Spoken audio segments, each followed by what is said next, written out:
Hello दोस्तों, मैं दिनेश चौधरी आप सभी का स्वागत करता हूं पीएससी बाय डीसी सर आपके अपने यूट्यूब चैनल पर।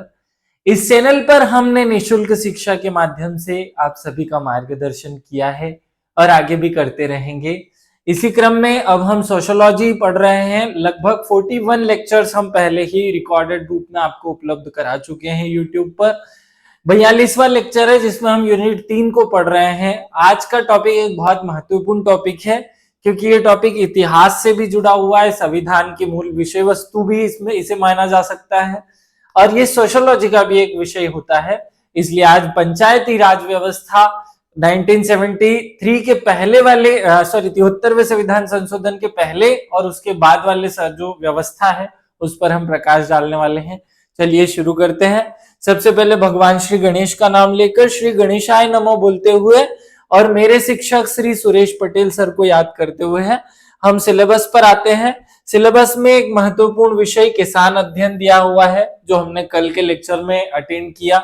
आज हम 73वें संविधान संशोधन के पहले और बाद में पंचायती राज व्यवस्था पर बात करने वाले हैं। 73वें संविधान संशोधन से विकेंद्रीकरण का जो एक मॉडल भारत में लाया गया, त्रिस्तरीय मॉडल, उसके पहले पंचायती राज व्यवस्था कैसी थी और बाद में उसमें क्या परिवर्तन आया, इस बात पर हमें फोकस करना है। चलिए शुरू करते हैं। 73वें संविधान संशोधन से पहले और बाद की व्यवस्था हमें मूल रूप से पढ़ना पंचायती राज व्यवस्था है, तो क्यों ना हम ये भी समझ लेते हैं कि पंचायती राज व्यवस्था क्या है। वैसे मेरी हमेशा से आदत word to word point to point रही है, लेकिन इस टॉपिक पे मैं थोड़ा सा ज्यादा पढ़ाना चाहूंगा। मैं मूल रूप से भारत के इतिहास से लेकर आज तक सभी दौर में पंचायती राज व्यवस्था या पंचायतों के महत्व पर बात करूंगा। चलिए शुरू करते हैं। भारतवर्ष प्रमुखतः ग्रामों का देश है या गांवों का देश है। प्राचीन काल से ही भारतीय ग्रामीण समुदाय की सामाजिक संरचना में 3 प्रमुख महत्वपूर्ण आधार रहे। कहा क्या जा रहा है, इन 2 लाइनों में क्या कह दिया मैंने, हमने ये कहा कि भारत जो कि आज से 200-400 साल ही नहीं 2000 साल से एक महत्वपूर्ण केंद्र रहा विश्व का, उसमें जो समाज में व्यवस्था बनी हुई है उसके 3 प्रमुख पिलर या 3 प्रमुख आधार रहे। पहला जाति व्यवस्था, दूसरा संयुक्त परिवार व्यवस्था और तीसरा पंचायत व्यवस्था। अगर हमसे कोई कह दे कि विश्व और भारत में क्या अंतर है, तो हम कहेंगे कि भारत विश्व बंधुत्व की भावना का देश है, जबकि पूरा विश्व स्वयं के बंधुत्व को भी नहीं स्वीकार करता है, अपने भाई के बंधुत्व को भी स्वीकार नहीं करता। हम तो संपूर्ण विश्व को बंधुत्व के रूप में स्वीकार करते हैं। और ऐसे भाव भारत में आए कहां से, किन चीजों से ये बने हुए थे? ये 3 चीजों से बने, जाति व्यवस्था से, संयुक्त परिवार व्यवस्था से और ग्राम पंचायत व्यवस्था से, जिन्होंने भारत की समाज को प्रभावित करती है, सामाजिक संरचना में परिवर्तन किए, उसे लंबा बनाकर रखा। इसी आधार में एक प्रमुख व्यवस्था पंचायत है, इस पर आज हम बात करने वाले हैं। ग्रामीण पंचायतें ग्रामीण क्षेत्र में शासन, प्रबंधन, शांति और सुरक्षा की एकमात्र संस्था भारत में रही। इसीलिए डॉक्टर आर के मुखर्जी जो हैं, सोशियोलॉजिस्ट हैं, इन्होंने एक बहुत अच्छा सेंटेंस कहा। इनका सेंटेंस एग्जाम में पूछा भी जाता है। ग्राम पंचायतों को प्रजातंत्र के देवता किसने कहा? ग्राम पंचायतों को प्रजातंत्र के देवता आर के मुखर्जी द्वारा कहा गया था। बहुत अच्छे से इस पॉइंट को याद रख लीजिएगा। किसने ग्राम पंचायतों को प्रजातंत्र के देवता कहा? प्रजातंत्र के देवता जो है वो ग्राम पंचायत है और आर के मुखर्जी ने ऐसा कहा है। आगे बढ़ते हैं हम। भारत में प्राचीन काल से ग्राम प्रशासन का कार्य पंचायत द्वारा किया जाता है। अब यहां मैं आपको स्पष्ट कर दूं कि हमारे सिलेबस में तो 73वें संविधान संशोधन के पहले और बाद में पूछा है, तो हम उसके पहले का अर्थ, भारत जब से भारत बना अर्थात वैदिक काल से आज तक जो पंचायत व्यवस्था रही, सब पर ही प्रकाश डाल रहे हैं। वैसे इसको बहुत ज्यादा महत्वपूर्ण ना माने, 2 नंबर के प्रश्नों में कहीं आ सकता है, इसलिए मैं इस पॉइंट को क्लियर कर रहा हूं। भारत में पंचायती राज व्यवस्था का विकास भारत में का कालक्रम जो है वो वैदिक काल, महाकाव्य युग, प्राचीन काल, मध्यकाल, ब्रिटिश काल और फिर संवैधानिक व्यवस्था तक होते हुए 73वें संविधान संशोधन तक पहुंचता है। तो पूरा ही व्यवस्था जो है वो हम पढ़ने वाले हैं। इस पूरी व्यवस्था को हम समझ लेते हैं। सबसे पहले समझेंगे वैदिक काल में पंचायत व्यवस्था कैसी रही, फिर महाभारत और रामायण काल में, उसके बाद प्राचीन भारत काल में, फिर मध्यकालीन भारत में जब मुगल आ गए या दिल्ली सल्तनत रहा, और फिर अंग्रेजों के शासन काल में पंचायत में क्या व्यवस्थाएं परिवर्तित हुई, फिर हमने आजादी के बाद उसमें क्या संशोधन किए, सब कुछ आज हम पढ़ने वाले हैं। चलिए शुरू करें। सबसे पहले वैदिक युग में पढ़ लेते हैं। वैदिक युग में आपको पंचायतन शब्द का वर्णन मिलता है।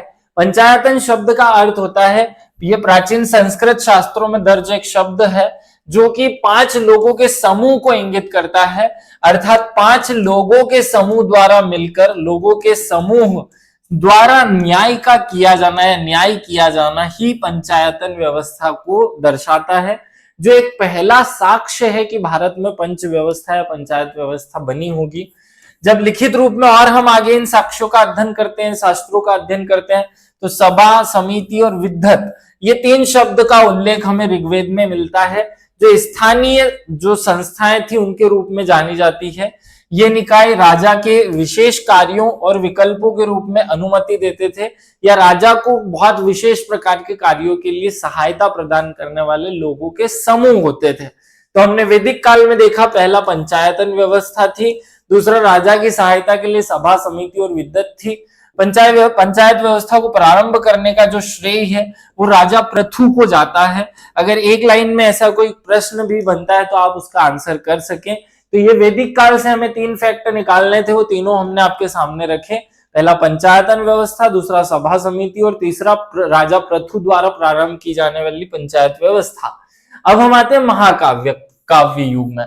महाकाव्य युग किसे कहते हैं? तो भारत में 2 काव्यों को महाकाव्य माना गया है, एक रामायण और एक महाभारत। इन दोनों में ही अलग अलग काल रहे और अलग अलग पंचायत व्यवस्था रही, दोनों की बात कर लेते हैं।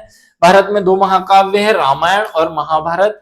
रामायण के अनुसार शासन को 2 वर्गों में विभाजित किया जाता था।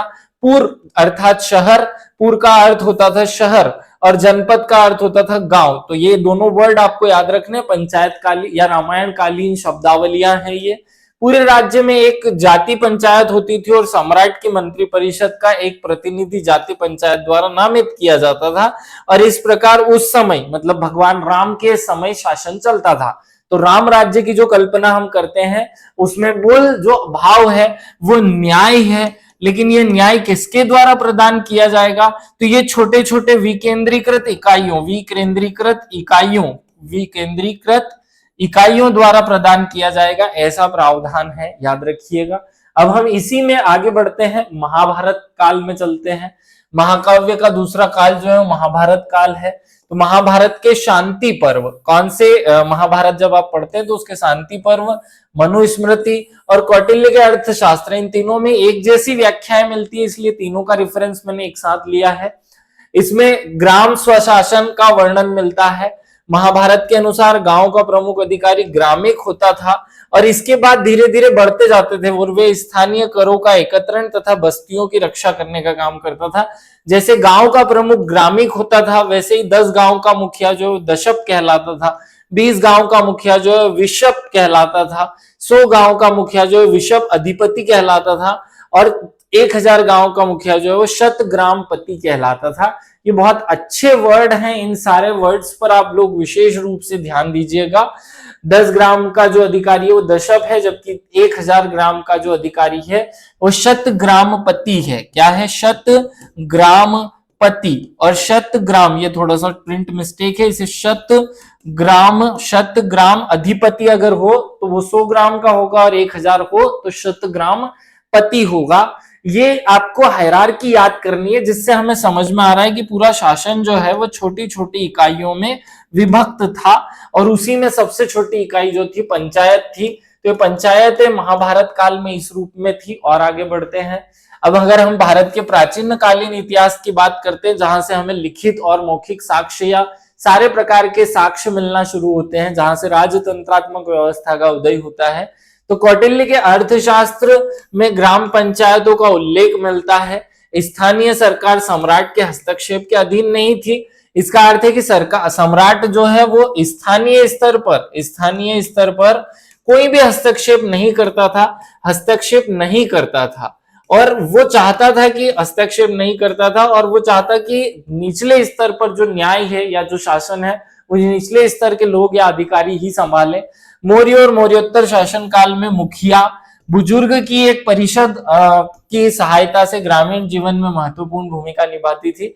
हमने अभी तक यह समझा कि भारत में पंचायती राज व्यवस्था की शुरुआत 73वें संविधान संशोधन या आजादी के बाद नहीं हुई। जब से हमने भारतीय समाज को बनाया है, जब से भारतीय समाज बना, उससे उसी के समय सिमिलर टाइम पे वैदिक काल के समय से ही भारत में पंचायती राज व्यवस्थाएं विद्यमान है, जो वैदिक काल के बाद विकसित होते हुए महाभारत काव्य और रामायण काल में पहुंची और फिर प्राचीन भारत में उनका नवीन स्वरूप सामने आया। अब हम मध्य काल पे चले, उससे पहले गुप्त काल में समझ लेते हैं। गुप्त काल में इसी प्रणाली को बनाए रखा गया जो कि मौर्य काल में थी। जिला अधिकारी को विषयपति कहा जाने लगा के रूप में संबोधित किया जाने लगा था। गांव के मुखिया को ग्रामपति कहा जाने लगा। परिणाम स्वरूप प्राचीन भारत में अच्छी शासन व्यवस्था बनी रही, हालांकि महिलाएं उसमें भाग नहीं लेती थी। भारत में पंचायती राज व्यवस्था बहुत अच्छी या सुदृढ़ मानी जाती है, लेकिन इसमें सबसे ज्यादा स्थानीय स्वशासन अगर कहीं का विशेषताओं के रूप में फेमस रहा तो वो चोल कालीन या दक्षिण भारत का चोल साम्राज्य का भी रहा, लेकिन हम यहाँ उसकी बात नहीं करेंगे तो लिंक से ना हटे। अब हम चलते हैं दिल्ली सल्तनत पर। तो दिल्ली सल्तनत के समय क्या हुआ, एक गांव के शासन के लिए 3 प्रमुख अधिकारी दिल्ली सल्तनत काल में प्रमुख जिम्मेदार लोग होते थे। जो गांव का प्रशासन होता था उसके लिए मुकद्दम नाम का अधिकारी बनाया जाता था। कर के संग्रहण के लिए पटगरी नाम का एक अधिकारी बनाया जाता था, और पंच के समर्थन को या विवादों के निपटान के लिए पंच नाम का एक अधिकारी बनाया जाता था। कुल मिलाकर 3 अधिकारियों की बात की जा रही, जिसमें 2 बहुत महत्वपूर्ण है, मुकद्दम और पंच। पंच वो व्यक्ति होता था जो कि विवादों का निपटान करता था। तो इससे ये पता चलता है कि भारत में दिल्ली सल्तनत के काल में भी पंचायत व्यवस्था रही होगी। इन सबको सुलझाने वाले अधिकारी को कहीं कहीं चौधरी कह दिया जाता था, कहीं कहीं पे पंच भी कह दिया जाता था, तो दोनों शब्दों में कंफ्यूज नहीं होना है। विवादों के निपटान के लिए पूरी व्यवस्था में चौधरी ही होता था। मैं चौधरी पर ज्यादा फोकस इसलिए नहीं देना चाहता हूं क्योंकि मैं खुद भी चौधरी हूं। चलिए आगे बढ़ते हैं। अपने अधिकार क्षेत्र में स्वशासन की गांवों में पर्याप्त शक्तियां दे रखी थी, या दिल्ली सल्तनत के समय पूरा शासन जो विकेंद्रीकृत रूप में ग्राम पंचायतों में पूरी शक्तियां प्रदान करता था। और आगे बढ़ते हैं, अगर इसी को हम मुगल काल में चलेंगे तो यहाँ भारत की जो बहुत समय से लंबी चली आ रही व्यवस्था थी वो ध्वस्त हो जाती है, वो समाप्त तो होने लगती है। मुगल शासन काल के दौरान जातिगत भेदभाव, शासन की सामंतवादी शैली और ग्रामीण स्वशासन को नष्ट कर देती है, या बहुत सारे नए नए मुद्दे आते हैं जो ग्रामीण स्वशासन को नष्ट करते हैं। शुरुआती जो मुगल काल थे वहां फिर भी हमें कुछ मात्रा में पंचायतें देखने को मिलती हैं, लेकिन उत्तर बाद में या बाद का जो मुगल कालीन व्यवस्था थी उसमें ये व्यवस्था पूरी तरह समाप्त तो होने लगती है, और अंततः वो शक्तियां जो कि प्राचीन काल में पंचायतों को थी वो मुगल काल में नहीं रह जाती। इस प्रकार हम कह सकते हैं कि भारत में जो पंचायतें थी वो आदि काल से थी, लेकिन वो मुगल काल में आकर के समाप्त हो जाती हैं। अब हम आगे बढ़ते हैं कि अंग्रेज जब आते हैं तो वो फिर से नए तरीके की, जो कि भारत की पुरानी व्यवस्था थी, उसको तोड़ मरोड़ कर नए स्वरूप में लाने की कोशिश करते हैं। सबसे पहली बार ब्रिटिश काल में 1870 में भारत में प्रतिनिधि स्थानीय स्वशासन संस्थाओं का उदय होता है। लॉर्ड मेयो नाम के जो अधिकारी होते हैं, लॉर्ड मेयो एक प्रस्ताव लाते हैं, एक प्रस्ताव जो कि स्थानीय संस्थाओं के विकास को गति देता है, और हमारे भारत में स्थानीय स्वशासन की फिर से शुरुआत लॉर्ड मेयो द्वारा की जाती है। लेकिन इनके द्वारा जो परिणाम थे वो बहुत अच्छे नहीं होते हैं, इसलिए लॉर्ड रिपन नाम के जो अधिकारी हैं वो 1882 में इन संस्थाओं को एक अत्यंत आवश्यक लोकतांत्रिक व्यवस्था के रूप में दर्जा दिलाते हैं, जिससे भारत में रिपन को स्थानीय स्वशासन का जन्मदाता माना जाता है। याद रखिएगा, भारत में स्थानीय स्वशासन का जन्मदाता कौन है? रिपन है। अब यहाँ सबको स्पष्ट हो जाए कि भारत में पहली बार पंचायतें राजा पृथु ने बनाई थी, लेकिन क्योंकि वो व्यवस्था मुगल काल में समाप्त हो गई, उसे फिर से नवीन स्वरूप में लाने का जो श्रेय है वो लॉर्ड रिपन को जाता है। इसलिए रिपन को भारत में स्वशासन का जन्मदाता कहा जाता है। स्थानीय लोकतंत्र का शासन का मैग्ना कार्टा भी इसके समय आता है, या इसके समय जो व्यवस्था पंचायती राजों के लिए बनी उसे मैग्ना कार्टा की संज्ञा भी दे दी जाती है। और आगे बढ़ते हैं, ब्रिटिश काल में और क्या क्या होता है। ब्रिटिश काल में हाब हाउस समिति बनती है। हाब हाउस की अध्यक्षता में एक आयोग बनता है जो केंद्रीकरण पर रॉयल कमीशन के नाम से जाना जाता है। किस नाम से जाना जाता है? केंद्रीकरण पर रॉयल कमीशन। 1907 में जब हम सूरत अधिवेशन कर रहे होते हैं तो सूरत अधिवेशन के समय हॉब हाउस की अध्यक्षता में केंद्रीकरण पर रॉयल कमीशन आता है और ये रॉयल कमीशन जो है वो स्थानीय स्वशासन की संरचनाओं को बढ़ावा देता है, जिससे भारत में और ज्यादा ग्राम पंचायतों की स्थापना की जाती है, उनको थोड़ी बहुत शक्तियां दी जाती है। आयोग द्वारा स्थानीय स्तर पर पंचायतों की प्रासंगिकता को मान्यता दे दी गई थी। अगर ये प्रश्न आता है कि पंचायती राज संस्थाओं को कैसे मान्यता दी गई या कब मान्यता दी गई, तो 1907 में हॉब हाउस की अध्यक्षता में जो रॉयल कमीशन बना था उस समय इनको मान्यता दी गई। 1919 में हमें पता है जलियांवाला बाग हत्याकांड के वाला जो कानून है मॉन्टेग्यू चेम्सफोर्ड सुधार, उसमें कुछ और सुधार लाए गए।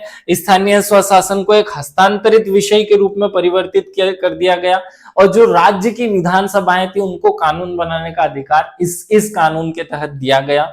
1935 का जो अधिनियम था उसके द्वारा भी संस्थाओं को और अधिक सुदृढ़ बनाने का प्रयास किया जाता है। कुल मिलाकर आजादी तक अंग्रेज किसी न किसी प्रकार से नए नए सुधार के माध्यम से पंचायती राज व्यवस्था को थोड़ा बहुत मजबूत कर पाते हैं, लेकिन जब भारत स्वतंत्र हो जाता है तो हम भारतीय संविधान में कुछ प्रावधान करेंगे। स्वतंत्र भारत में ग्राम पंचायतों का संगठन अब हम देख लेते हैं। उम्मीद है आपको क्रमबद्ध तरीके से ये समझ आ रहा होगा। अगर आप कंफ्यूज हैं तो मैं एक बार फिर से रिवाइज करा दूं। सबसे पहले हमने मूल विषय पर बात की, पंचायतें क्या होती हैं। पंचायतें क्या होती है इसकी परिभाषा आपसे नहीं पूछी जाएगी क्योंकि ऐसा कोई टॉपिक दिया ही नहीं है, लेकिन पंचायतें भारत में वैदिक काल से विद्यमान है। तो हमने सबसे पहले वैदिक काल, फिर महाकाव्य काल देखा, उसके बाद प्राचीन भारत में जो व्यवस्था थी, उसके बाद मध्यकाल में आते आते इनकी जो स्थिति है वो गड़बड़ होती है, और फिर ब्रिटिशों ने किस प्रकार किस कानून के माध्यम से नई रूप से पंचायती राज व्यवस्था के गठन करने का प्रयास किया, उस पर हमने बात की।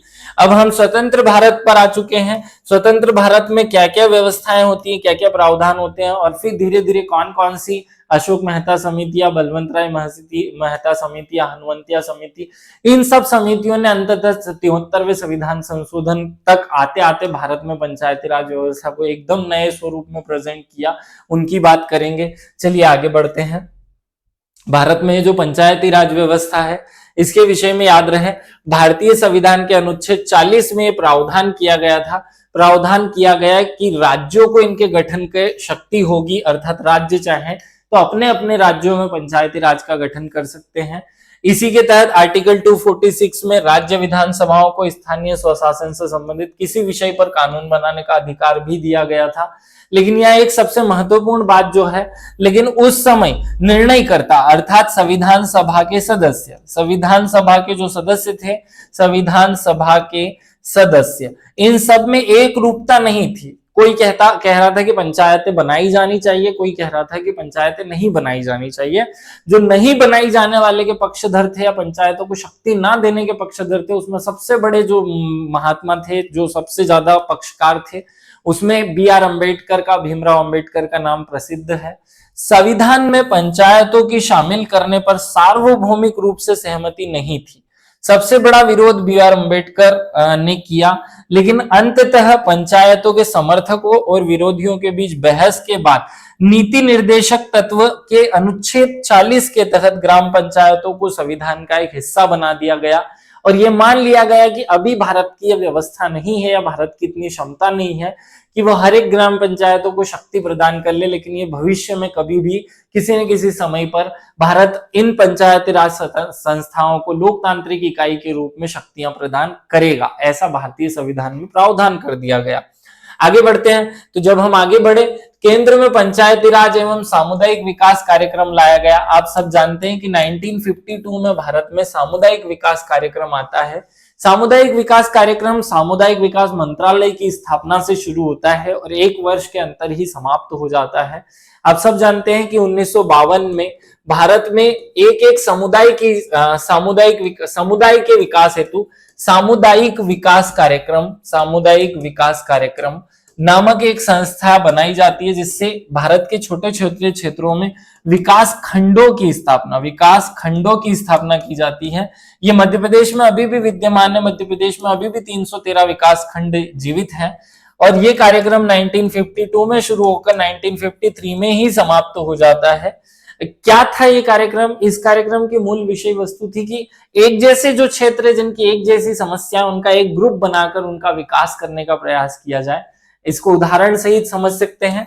जैसे अगर हम मध्य प्रदेश का उदाहरण ले, तो मध्य प्रदेश में आपको दिखाई दे रहा होगा कि मध्य प्रदेश में यहाँ अगर पानी की समस्या है तो इन 10-15 गांवों का एक विकास खंड बना करके इनको पानी के लिए पैसे दिए जाएं। मूलतः सरकार के पास पैसों की कमी थी और उसे पूरे भारत में विकास करना था। जब भारत की सरकार कोई नीति बनाती तो सबसे पहली जो समस्या थी वो ये आती कि भैया ये जो पैसा, मान लीजिए भारत में एक योजना बनाई जा रही है कि घर घर पानी पहुंचाया जाए, लेकिन भारत के कुछ एरिया ऐसे हैं जहां पहले से पानी पहुंचा हुआ है, लेकिन कुछ एरिया ऐसे हैं जहां पानी नहीं पहुंचा हुआ है। तो सरकार के सामने समस्या ये थी कि केवल उन्हीं क्षेत्रों को पैसा अलॉट किया जाए जहां पानी की समस्या है, लेकिन इनका चिन्हांकन करने के लिए भी तो कोई इकाई हो, और उसी इकाई के रूप में विकास खंडों का जो है गठन किया गया। विकास खंड एक जैसी समस्याओं के क्षेत्रों का एक समूह था, या एक क्षेत्रों के एक समूह को एक विकास खंड के नाम से जान लिया गया। फिर ये योजना असफल रही, इसलिए इस पर बहुत ज्यादा बातें ना की जाए। जिसके अंतर्गत पहली बार अक्टूबर 1952 में सामुदायिक विकास कार्यक्रम जनता की सहभागिता के उद्देश्य से प्रारंभ हुआ, लेकिन यह कार्यक्रम अपने उद्देश्यों में सफल नहीं हो सका और बंद कर दिया गया। एक साल बाद अक्टूबर 1953 में एक नया कार्यक्रम शुरू किया गया। अधिकतर लोगों को इसके बारे में याद नहीं होता है, तो ये याद रखें, राष्ट्रीय प्रचार सेवा कार्यक्रम। ये भी राष्ट्रीय सामुदायिक विकास कार्यक्रम का अगला चरण था, उसे लाया गया, लेकिन ये भी असफल हो जाता है। इसके बाद क्योंकि दोनों ही कार्यक्रम असफल हो गए, आप इसे अच्छे से याद रखिएगा। राष्ट्रीय प्रचार सेवा कार्यक्रम कब आया था? 1 अक्टूबर 1953 को। 1 अक्टूबर 1953 को 1952 में जो है सामुदायिक विकास कार्यक्रम और 53 में राष्ट्रीय प्रचार सेवा कार्यक्रम लाया गया। दोनों एक साल के बाद तुरंत आए थे, लेकिन दोनों ही असफल रहे। इसके बाद भारत में विकास करने के लिए बलवंतराय मेहता समिति बनाई गई। ये समिति वास्तव में क्यों बनाई गई थी ये आपको याद होना चाहिए। 1957-58 साल लिखा हुआ है। हमने 2 कार्यक्रम बनाए, 1952 में सामुदायिक विकास कार्यक्रम और 1953 में राष्ट्रीय प्रचार सेवा समिति। इन दोनों ही कार्यक्रम में असफलता प्राप्त हुई। तो असफलता की जांच हेतु भारत सरकार ने 1957 में एक समिति बनाई थी जिसका नाम था बलवंतराय मेहता समिति, और इनकी अध्यक्षता में इस समिति ने 1 वर्ष अर्थात 1958 में अपनी रिपोर्ट दी और उसमें साफ साफ कहा कि क्योंकि जनता की भागीदारी इन कार्यक्रमों में नहीं रही, इसलिए ये दोनों कार्यक्रम असफल हो गए। अगर सरकार वास्तव में किसी कार्यक्रम को सफल बनाना चाहती है तो उसे जनता की भागीदारी को सुनिश्चित करना होगा, और जनता की भागीदारी को सुनिश्चित करने के लिए 3 अलग अलग स्तरों की स्थापना की जानी चाहिए। छोटे स्तर पर ग्राम, बड़े स्तर पर जनपद और उससे बड़े स्तर पर जिला। इस प्रकार एक मॉडल पूरे भारत के सामने उभर कर आता है जिसे 3 स्तरीय पंचायती राज मॉडल नाम दे दिया जाता है। और ये जो समिति है बलवंतराय मेहता समिति, भारत के इतिहास में स्वर्णिम अक्षरों से एक मॉडल प्रस्तुत करती है जिसे लोकतांत्रिक विकेंद्रीकरण को सफल बनाने का त्रिस्तरीय मॉडल नाम दिया जाता है। अब आपको कुछ बात समझ में आने लगी होगी धीरे धीरे। याद रखिएगा, पंचायती राज प्रणाली का त्रिस्तरीय मॉडल जो है उसमें ग्राम स्तर पर ग्राम पंचायत, ब्लॉक स्तर पर जनपद पंचायत और जिले स्तर पर जिला पंचायत की सिफारिश बलवंतराय मेहता समिति ने की। लेकिन क्योंकि भारत में वैसी परिस्थितियां नहीं थी, इसलिए प्रयास शुरू हुए कि इसे स्थापित किया जाए। 1962 में संविधान संशोधन लाने का प्रयास भी किया जाता है। आगे इसे स्थापित करने के लिए क्या किया गया उस पर बात करते हैं। सर्वप्रथम पंचायती राज व्यवस्था का शुभारंभ जो है वो जवाहरलाल नेहरू द्वारा। अब देखिए, हायरार्की समझने की कोशिश कीजिए। 1952 में सामुदायिक विकास कार्यक्रम, 1953 में प्रचार समिति, राष्ट्रीय प्रचार समिति, 1957 में बलवंतराय मेहता समिति जो 1958 में अपनी रिपोर्ट देगी और कहेगी कि भारत में पंचायतों की स्थापना होनी चाहिए। इसी की रिपोर्ट के आधार पर 1 अक्टूबर 1959 को जवाहरलाल नेहरू पहला पंचायत बना देंगे या बना दी जाती है। और उसके बाद 1963 में पूरे भारत की सभी राज्य सरकारों को एक निर्देश जारी किया जाता है कि सब भारत की सरकारें अपने अपने राज्यों में पंचायती राज जो है उसकी स्थापना करें। क्योंकि संविधान के द्वारा पंचायतों को राज्य सूची का विषय बनाया गया था, इसलिए ऐसा किया गया।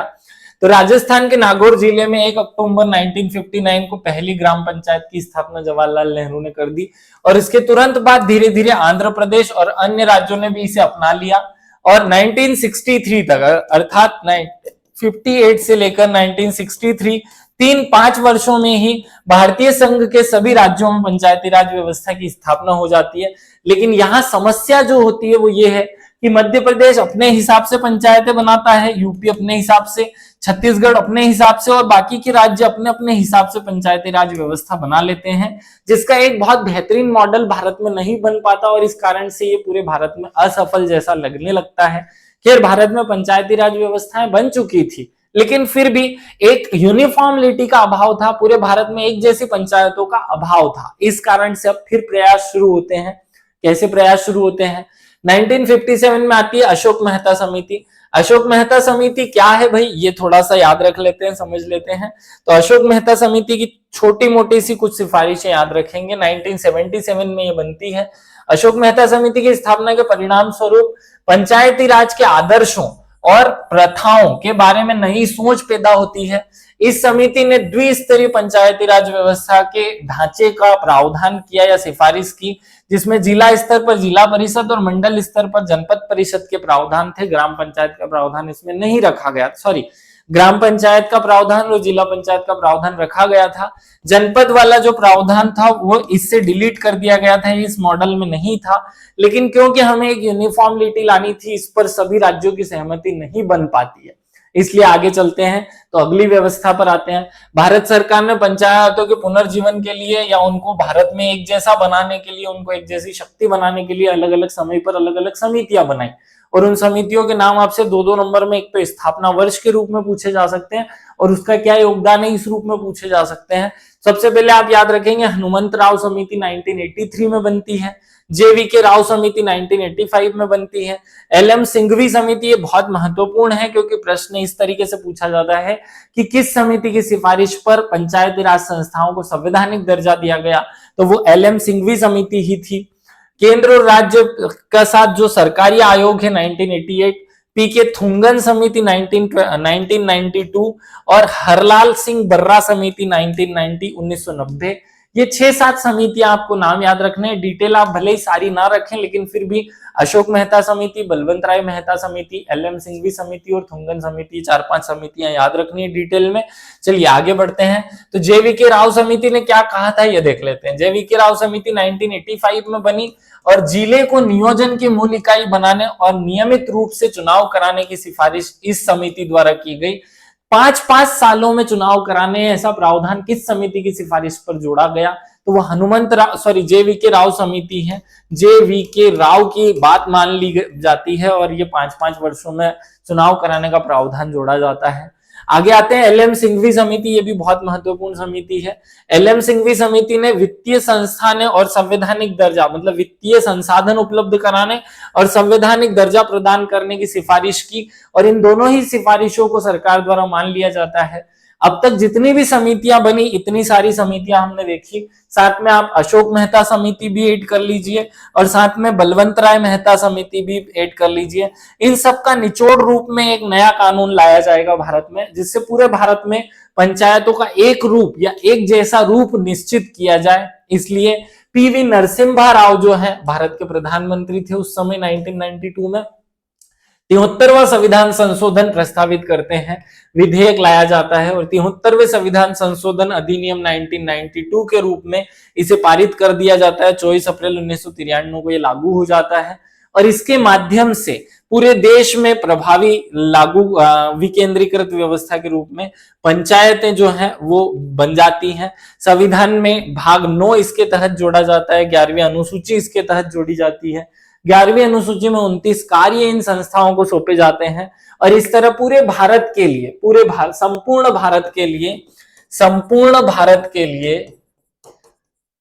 पंचायती राज व्यवस्था बनाने हेतु संविधान में संशोधन कर दिए जाते हैं और एक अधिनियम ला दिया जाता है।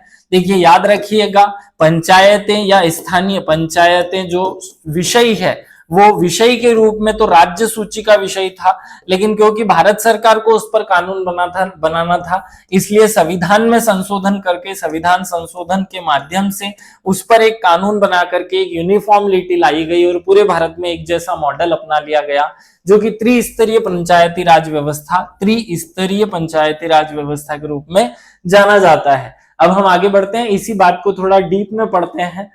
इस प्रावधान को अच्छे से याद रखिएगा। इस अधिनियम के लागू होने के बाद सबसे पहले मध्य प्रदेश जो है वो पंचायतों का गठन की प्रक्रिया को शुरू करता है। याद रखिएगा 73वें संविधान संशोधन के बाद में भारत में सबसे पहली बार इस कानून को, जैसे जीएसटी को पहली बार किसी एक पर्टिकुलर राज्य ने अपने अपनाया होगा, वैसे ही पंचायती राज व्यवस्था वाले इस कानून को मध्य प्रदेश ने पहली बार अपना लिया है। सर्वप्रथम राज्य मध्य प्रदेश बना। आगे हम इसी के जैसा आगे प्रावधान पढ़ते हैं कि ये जो अधिनियम लाया गया इसकी प्रमुख विशेषताएं क्या थी। देखिए, वास्तव में आपका प्रश्न यहां से शुरू होता है कि 73वें संविधान संशोधन से जो पंचायती राज व्यवस्था बनी उसके प्रमुख प्रावधान क्या थे या उसके प्रमुख विशेषताएं क्या थी। यहां सावधानी रखने की बात एक बहुत अच्छे से समझ लीजिएगा। देखिए, हम संविधान नहीं पढ़ रहे हैं। मैं संविधान में भी बहुत अच्छे से मानता हूं कि मुझे संविधान थोड़ा ठीक ठाक याद है। संविधान नहीं पढ़ रहे हैं, नहीं पढ़ रहे हैं, ये याद रखना है आपको। हम क्योंकि सोशियोलॉजी पढ़ रहे हैं तो सोशियोलॉजी में जो प्रश्न आएंगे वो संविधान के टाइप के नहीं होंगे या संविधान में पूछे जाने वाले प्रश्न नहीं होंगे। सोशियोलॉजी और संविधान में मूलभूत अंतर होता है और वो है भी। तो आपको ये जो पंचायती राज पढ़ना है, ये संविधान वाला टॉपिक नहीं या के रूप में नहीं पढ़ना है। आपको पढ़ना है कि 73वें संविधान संशोधन से जो पंचायतें बनी उनकी क्या विशेषताएं थी, इनकी क्या भूमिकाएं हैं, इनकी व्यवस्था या पंचायती राज अपने उद्देश्यों को पूरा करने में क्यों असफल रहे। ये ऐसे प्रश्न आपको सोशियोलॉजी में पढ़ने रहेंगे। मैं फिर से एक बार रिपीट कर दूं, बहुत सारे टीचर हो सकते हैं कि सोशियोलॉजी एक नया विषय है, नया सब्जेक्ट बना है, इसलिए आपको कॉन्स्टिट्यूशन वाला जो पंचायती राज है वो पढ़ा दे, एक एक आर्टिकल पढ़ा दे। मेरे भाइयों, स्पष्ट रूप से याद रहे, पंचायती राज व्यवस्था जब समाजशास्त्र में पढ़ा जाता है तो आर्टिकल पढ़ने की जरूरत नहीं होती है। मूल रूप से ढांचा पढ़ा जाता है, मूल विशेषताएं, मूल महत्व या भूमिका पर फोकस किया जाता है, और वही मैं आपको बताने की कोशिश कर रहा हूं। इस अधिनियम की प्रमुख विशेषता पूछी जाए या आपसे पंचायतों की प्रमुख विशेषता पूछी जाए, पंचायतों की प्रमुख विशेषताएं पूछी जाए, दोनों का एक ही आंसर होगा। अगर आपसे विशेषताएं पूछी जाती है तो आप ये 6-7 पॉइंट छापिएगा। ग्राम सभा की स्थापना, ग्राम सभा प्राथमिक स्तर पर ग्राम सभा का प्रावधान किया गया, या पहली जो विशेषता है ग्राम पंचायतों की है वो ग्राम सभा के माध्यम से सामूहिक निर्णय लेने की व्यवस्था की गई, ऐसा एक प्रावधान किया गया। त्रिस्तरीय मॉडल अपनाया गया, तो ये भी दूसरी विशेषता होगी। दूसरी विशेषता है त्रिस्तरीय मॉडल। तीसरी विशेषता है चुनाव की विधि, अर्थात चुनाव जो है हर 5 वर्षों में प्रत्यक्ष रूप से जनता पंचायत के पंच और सरपंच का चयन करेगी, ऐसे प्रावधान किए गए, तीसरी विशेषता है। चौथी विशेषता बताते हैं आरक्षण, अर्थात अनुच्छेद 243 या अनुच्छेद लिखने की जरूरत नहीं है। अनुसूचित जाति, अनुसूचित जनजाति को चक्रीय क्रम में उनकी जनसंख्या के अनुपात में और महिलाओं को 50% आरक्षण पंचायती राज व्यवस्था में दिया गया। अगले पॉइंट पे आते हैं पंचायतों का कार्यकाल। पंचायतों का कार्यकाल जो है इस अधिनियम के माध्यम से 5 वर्ष निर्धारित किया गया। बीच में अगर कोई पंचायत विघटित हो जाती है, समाप्त हो जाती है, तो 6 माह के अंतर्गत उसके चुनाव कराने का प्रावधान भी जोड़ दिया गया। और आगे आते हैं, इसकी अनेक विशेषताएं हो सकती है लेकिन मैं अभी ज्यादा फोकस नहीं कर रहा हूं उन पर। पंचायतों के निर्वाचन हेतु निर्वाचन आयोग बना दिया गया, एक नवीन इकाई जो कि पंचायतों का चुनाव कराएगी। पंचायतों को अनुसूची में कुछ विशेष विषयों पर कानून बनाने या उन पर काम करने के लिए 29 विषय सौंपे गए जिन पर शक्तियां दी गई। याद रखिएगा, पंचायतों को अनेक शक्तियां इस कानून के तहत दी गई। सदस्य जो कि चुनाव लड़ना चाहते हैं या चुनाव में वोट डालना चाहते हैं उनके लिए योग्यताएं निर्धारित की जाने लगी और धीरे धीरे पंचायती राज का नवीन स्वरूप हमारे सामने आ गया। मुझे उम्मीद है कि आपका पहला प्रश्न जो है पंचायती राज अधिनियम की प्रमुख विशेषता या भारत में पंचायत व्यवस्था की विशेषताएं याद हो गई होगी। 6-7 पॉइंट मैंने आपको बता दिए। अब क्योंकि ये संविधान का बहुत सरल सा हिस्सा है इसलिए आप इसके जो आर्टिकल्स हैं वहां से एक एक आर्टिकल से 243 के एक एक आर्टिकल ABCD जहां से भी आप पढ़ना चाहते हैं वहां से एक एक विशेषताएं बना सकते हैं। अगर मैं यहाँ बोर्ड पर बहुत सारी विशेषताएं बताऊंगा तो आप इन्हें को रटने की कोशिश करेंगे। मैं चाहता हूं कि आप अपने मन से इन विशेषताओं को बना लें। आगे बढ़ते हैं। अगला पॉइंट आपसे पूछा जाता है ग्रामीण पुनर्निर्माण और ग्राम पंचायतों का महत्व। ग्रामीण पुनर्निर्माण में ग्राम पंचायतों का महत्व और भूमिका बताओ। अब इसे हम तोड़ लेते हैं, अलग अलग हिस्सों में तोड़ लेते हैं इस पॉइंट को। सार्वजनिक कल्याण में ग्राम पंचायतों की क्या भूमिका है, पहला ऐसा पॉइंट बना लेते हैं। फिर समाज सेवा के काम में, फिर आर्थिक जीवन में, फिर राजनीतिक जीवन में पंचायतों का क्या योगदान है वो देख लेंगे। पहले सार्वजनिक कल्याण में अर्थात सबका कल्याण करने में पंचायतों ने क्या भूमिका या योगदान दिया है। जन स्वास्थ्य के सुधार और रोगों के उपचार में सहायता मिली, सफाई के प्रबंधन में, शुद्ध पेयजल की व्यवस्था में, यातायात की सुविधा में, मनोरंजन का प्रबंधन में, प्राकृतिक आपदाओं में सहायता देने में और सांस्कृतिक उन्नति में। इन सारे चीजों में सरकार पंचायतों ने सहायता प्रदान की और मनुष्य के जीवन को उन्नत बनाया है।